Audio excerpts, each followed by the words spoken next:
'Cause I am yours and you are mine.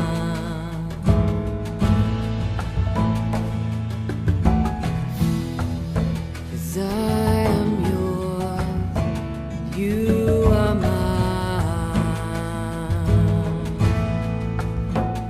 You are mine.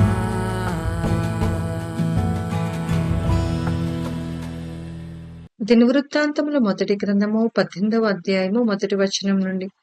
ఇది అయిన తరువాత దావీదు ఫిలిష్తీయులను జయించి వారిని లోపరిచి గాతు పట్టణమును దాని గ్రామములను ఫిలిష్తీయుల వశమున నుండకుండా వాటిని పట్టుకొనెను.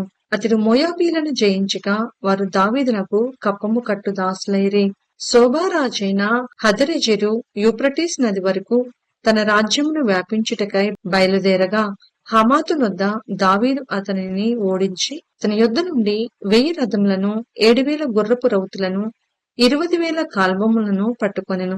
దావీదు ఆ రథములలో 100 కావలసిన గుర్రములను ఉంచుకొని కడమ వాటన్నిటిని చీలమండ నరములు తెగవేయించెను.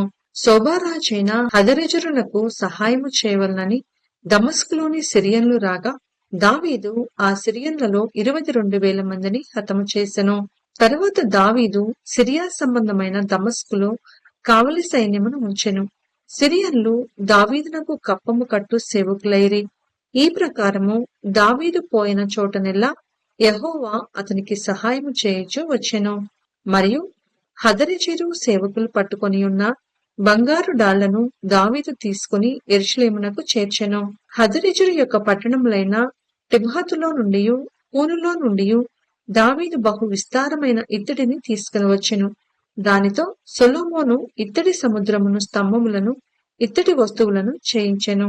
దావీదు శోభారాజైన హదరెజరు యొక్క సైన్యమంతటిని ఓడించిన వర్తమానము హమాతు రాజైన తోహుకు వినబడెను. హదరెజరునకును తోహుకును విరోధము కలిగి ఉండెను కనుక రాజైన దావీదు హదరెజరుతో యుద్ధము చేసి అతన్ని నోడించినందుకై దావీదు యొక్క క్షేమం తెలుసుకున్నటకును అతనితో శుభవచనములు పలుకుటకును బంగారముతోనూ వెండితోనూ ఇత్తడితోనూ చేయబడిన సకల విధములైన పాత్రలనిచ్చి తోహు తన కుమారుడైన హదోరమును అతని యొద్దకు పంపెను.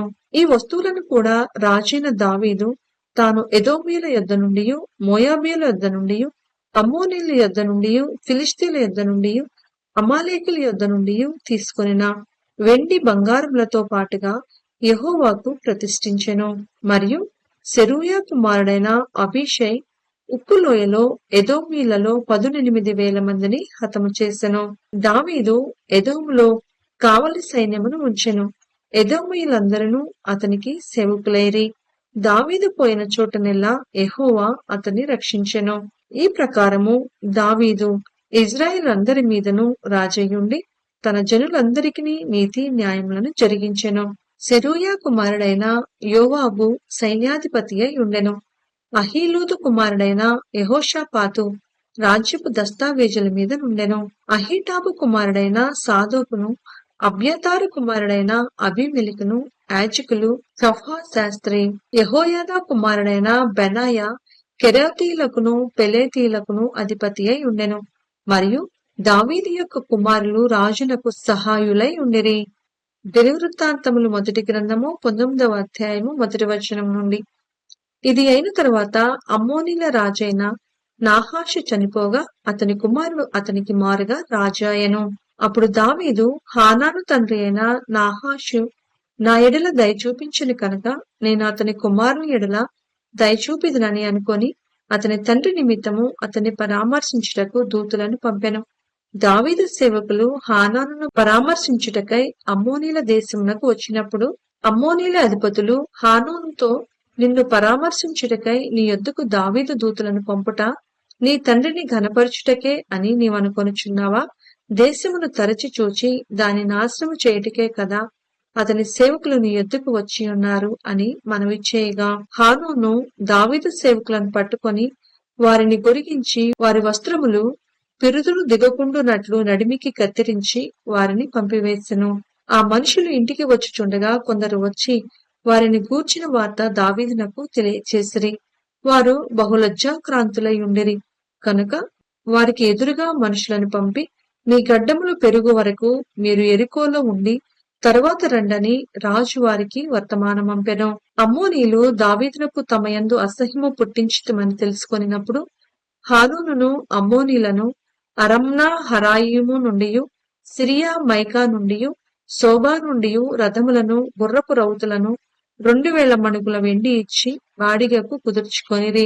32,000 రథములతో వచ్చినట్లు జీతమిచ్చి మైకా రాజును అతని జనులను కుదుర్చుకొనిరి. వీరు వచ్చి మెదెబా ముందరి తట్టున దిగిరి. అమ్మోనీయులు తమ తమ పట్టణములలో నుండి కూడుకొని యుద్ధము చేయుటకు వచ్చిరి. దావీదు ఈ సంగతి విని యోవాబును సైన్యంలోని పరాక్రమశాలులందరినీ పంపెను. అమ్మోనీయులు బయలుదేరి పట్టణపు గవిని యొద్ద యుద్ధ పంక్తులు తీర్చిరి. వచ్చిన రాజులు ప్రత్యేకముగా బయట భూమిలో యుద్ధమునకు సిద్ధముగా నిలిచిరి. తాను 2 సైన్యముల మధ్యను చిక్కుబడి ఉండుట చూచి యోవాబు ఇజ్రాయేలులోని శ్రేష్ఠులలో పరాక్రమశాలులను ఏర్పరచుకొని సిరియన్లకు ఎదురుగా వారిని పంక్తులు తీర్చి కడమ జనులను అమ్మోనీయులకు ఎదురుగా వ్యూహపరిచి తన సహోదరుడైన అబీషైకి అప్పగించి ఇట్లనెను, సిరియనుల బలమునకు నేను నిలవలేకపోయిన ఎడల నీవు నాకు సహాయం చేయవలెను. అమ్మోనీయుల బలమునకు నీవు నిలవలేకపోయిన ఎడల నేను నీకు సహాయం చేయుదును. ధైర్యము కలిగి ఉండుము. మనము మన జనుల నిమిత్తమును మన దేవుని పట్టణముల నిమిత్తమును ధీరత్వము చూపుదము. యెహోవా తన దృష్టికి ఏది మంచిదో దాన్ని చేయునుగాక.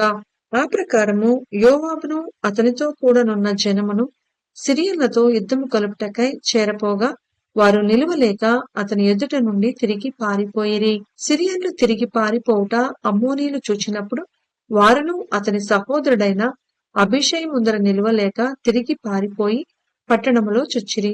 యోవాబు మరలి యెరూషలేమునకు వచ్చెను.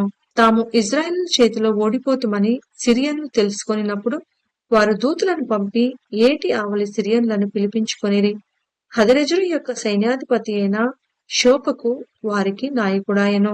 దావీదు ఆ సంగతి తెలుసుకొని ఇజ్రాయేలీయులందరినీ సమకూర్చి యోర్దాను దాటి వారికి ఎదురుపడి వారి ఎదుట సైన్యములను వ్యూహపరిచెను. దావీదు సిరియన్లకు ఎదురుగా సైన్యములను పంక్తులు తీర్చినప్పుడు వారు అతనితో యుద్ధము చేసిరి. అయితే సిరియన్లు ఇజ్రాయేలీయుల ఎదుట నిలవక తిరిగి పారిపోయిరి. దావీదు సిరియన్లలో 7,000 రథికులను 40,000 కాల్బములను హతము చేసి సైన్యాధిపతి అయిన షోపకును చంపివేసెను. తాము ఇజ్రాయేలు చేతిలో ఓడిపోతుమని హదరెజరు యొక్క సేవకులు తెలుసుకొనినప్పుడు వారు దావీదుతో సమాధానపడి అతనికి సేవకులైరి. అంతటి నుండి సిరియనులు అమ్మోనీయులకు సహాయం చేయుటకు మనస్సు లేక యుండిరి. దినవృత్తాంతముల మొదటి గ్రంథము 20వ అధ్యాయము 1వ వచనం నుండి. మరుసటి ఏట రాజులు యుద్ధమునకు బయలుదేరు కాలమున యోవాబు సైన్యములో శూరులైన వారిని సమకూర్చి అమ్మోనీయుల దేశమును పాడు చేసి వచ్చి రబ్బాకు ముట్టడి వేసెను. దావీదు యెరూషలేములోనే ఉండగా యోవాబు రబ్బాను ఓడించి జనులను హతము చేసెను. దావీదు వచ్చి వారి రాజు తలమీదనున్న కిరీటమును తీసుకొనెను. దాని ఎత్తు 2 మణుగుల బంగారము, అందులో రత్నములు చిక్కియుండెను. దానిని దావీదు ధరించెను. మరియు అతడు బహు విస్తారమైన కొల్ల సొమ్ము ఆ పట్టణంలో నుండి తీసుకొని పోయెను. దాని యందున్న జనులను అతడు వెలుపలికి కొనిపోయి వారిలో కొందరిని రంపములతో పోయించెను, కొందరిని ఇనుప దంతలతో చీరించెను, కొందరిని గొడ్డలతో నరికించెను. ఈ ప్రకారము అతడు అమ్మోనీయుల పట్టణములన్నిటికీ చేసెను. అంతటా దావీదును జనులందరూ యెరూషలేమునకు తిరిగి వచ్చిరి. అటు తరువాత గెజెరులోనున్న ఫిలిష్తీయులతో యుద్ధము కలుగగా హుషాతీయుడైన సిబ్బెకై రెఫాయీముల సంతతి వాడగు సిప్పయి అనునొకని హతము చేసెను. అందువలన ఫిలిష్తీయులు లొంగుబాటునకు తేబడిరి. మరలా ఫిలిష్తీయులతో యుద్ధము జరుగగా యాయీరు కుమారుడైన ఎల్హానాను గిత్తీయుడైన గొల్యాతు సహోదరుడగు లహ్మీని చంపెను. వాని ఈట నేతగాని దోణియంత పెద్దది. మరలా గాతులో యుద్ధము జరిగెను. మంచి ఎత్తరియగు ఒకడు అచ్చట ఉండెను. వానికి చేతికి కాలికి 6 చొప్పున 24 వ్రేళ్లుండెను. వాడు రెఫాయీయుల సంతతివాడు. వాడు ఇజ్రాయేలీయులను దూషింపగా దావీదు సహోదరుడైన షిమ్యాకు పుట్టిన యోనాతాను వాణ్ణి చంపెను. గాతులోనున్న రెఫాయీముల సంతతి వారగు వీరు దావీదు చేతను అతని సేవకుల చేతను హతులైరి.